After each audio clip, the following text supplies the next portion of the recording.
Today I am discussing the chapter number 4, chapter 4 of the Kanthapura. Kanthapura is a very famous novel written by Raja Rao. It is a piece of work, it is a masterpiece of Raja Rao. Chapter number 4 shows how the novelist allows his central character to grow with consistency. The novelist shows Murthy as a round character.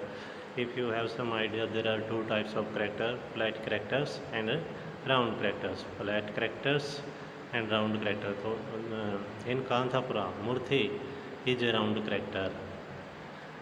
Rajarao describes his action, his inner thoughts, and also describes what the character says and think about. Note the conversation between Vekamma and Narsamma in the previous chapter. Hey Narsamma, do you know what your son is bringing to this village? What travels Narsamma? I will tell you what is he is doing. What he is doing. He is mixing with Pariyas like a charitable Mohammedan. So in this line, Venkamma says to Narsamma that your son is mixing with Pariyas, and Pariyas are considered lower caste people, and Murthy is a Brahman, or this is not good to uh, to meet a Pariya people. So, so this Venkamma says this is a charitable task.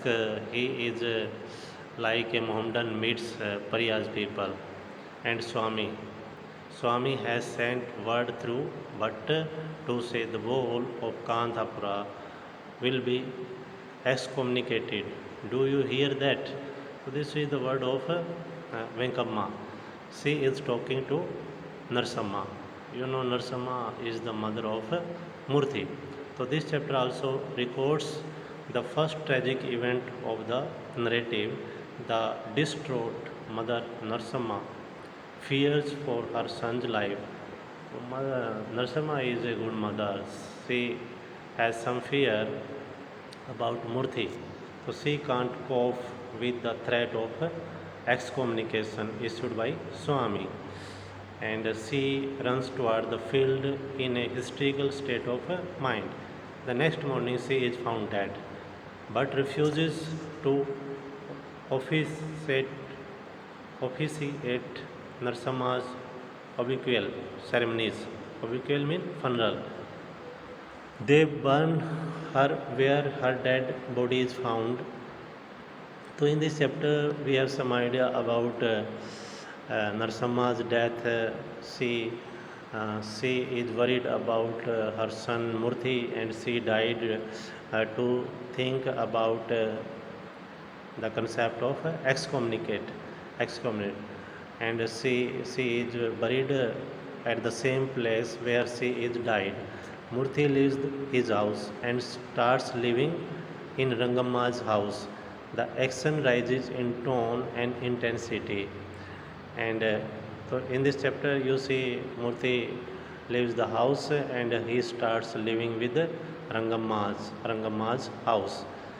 He cares least for the Swami and threat. So Murthy breaks the barriers of caste and start mixing up freely with the Priyas.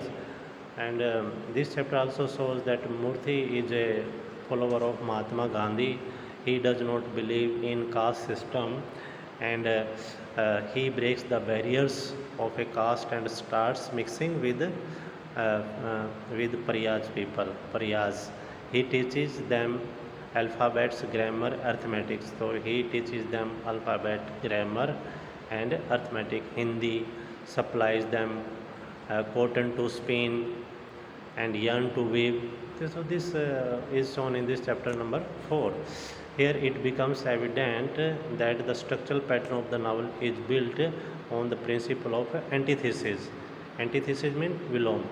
Orthodoxy is pitted against progressivism, exploitation against sufferance, the colonized against the colonizer, and mercantile value against patriotic values. So this is a very good chapter, chapter number 4 of Kantapura, and in this chapter we have some idea about Murthy, and we have some talking about Venkamma and Narsamma.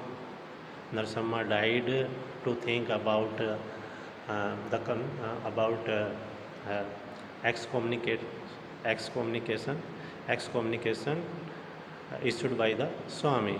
So she is died, and she is burnt. They people burn their body where she is found dead. So this is a very tragic chapter, and Murthy leaves the house, and he goes freely to Priyaj people. He teaches them alphabet, grammar, arithmetics, and all this. So this is a chapter, and this is a beautiful chapter. The language is also good, and Kantapura is a masterpiece of Raja Rao. Thank you.